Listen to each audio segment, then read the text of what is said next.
The Legend of Zelda series takes many inspiration from the works of J.R.R. Tolkien's Middle-earth legendarium.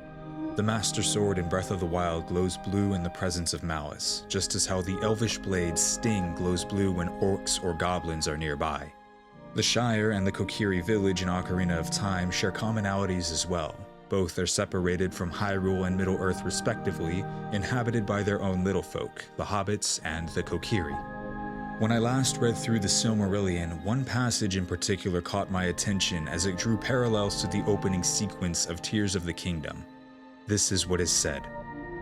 Then Beren and Lúthien went through the gate, and down the labyrinth stairs, and together wrought the greatest deed that has been dared by elves or men. For they came to the seat of Morgoth in his nethermost hall that was upheld by horror, lit by fire, and filled with weapons of death and torment. There Beren slunk in wolf's form beneath his throne, but Lúthien was stripped of her disguise by the will of Morgoth, and he bent his gaze upon her. She was not daunted by his eyes, and she named her own name, and offered her service to sing before him after the manner of a minstrel. Then Morgoth, looking upon her beauty, conceived in his thought an evil lust, and a design more dark than any that had yet come into his heart since he fled from Valinor. Thus he was beguiled by his own malice, for he watched her, leaving her free for a while, and taking secret pleasure in his thought. Then suddenly she eluded his sight, and out of the shadows began a song of such surpassing loveliness and of such blinding power that he listened perforce. And a blindness came upon him as his eyes roamed to and fro seeking her. All his court were cast down in slumber, and all the fires faded and were quenched. But the Silmarils in the crown on Morgoth's head blazed forth suddenly with a radiance of white flame, and the burden of that crown and of the jewels bowed down his head as though the weight of the world were set upon it, laden with a weight of care, of fear, and of desire, that even the will of Morgoth could not support. Then Lúthien, catching up her winged robe, sprang into the air, and her voice came dropping down like rain into pools, profound and dark.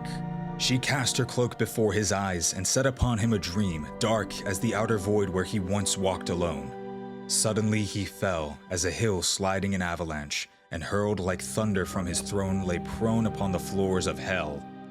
The iron crown rolling echoed from his head. All things were still. As a dead beast, Beren lay upon the ground, but Lúthien touching him with her hand aroused him, and he cast aside the wolf hame. Then he drew forth the knife Angrist, and from the iron claws that held it, he cut a Silmaril. As he closed it in his hand, the radiance welled through his living flesh, and his hand became as a shining lamp, but the jewel suffered his touch and hurt him not. It came then into Beren's mind that he would go beyond his vow, and bear out of Angband all three of the jewels of Feanor, but such was not the doom of the Silmarils. The knife Angrist snapped, and a shard of the blade flying smote the cheek of Morgoth. He groaned and stirred, and all the host of Angband moved in sleep. Then terror fell upon Beren and Lúthien, and they fled, heedless and without disguise, desiring only to see the light once more. They were neither hindered nor pursued, but the gate was held against their going out, for Carcharoth had arisen from sleep, and stood now in wrath upon the threshold of Angband. Before they were aware of him, he saw them, and sprang upon them as they ran.